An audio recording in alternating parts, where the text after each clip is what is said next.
لما تيجي تتجوز ابقى اتجوز بنت الأصول الشبعانة، عشان بنت الأصول مش هتتكسف تقول قدامها ما معيش فلوس، ولو رحتوا مكان مش هتبقى عايزة تشتري كل حاجة تقابلها، ولا تبقى مصروعة على كل حاجة تشوفها وكأنها أول مرة في حياتها تشوفها.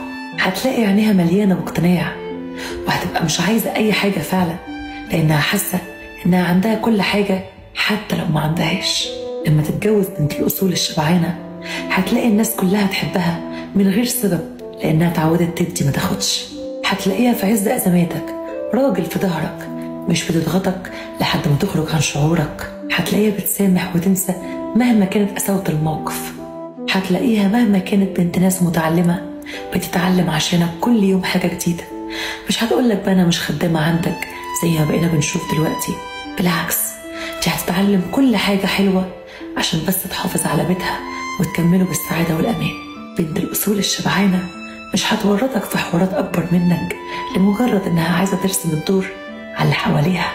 هتلاقيها مقدرة أي حاجة بتعملها لها مهما كانت صغيرة.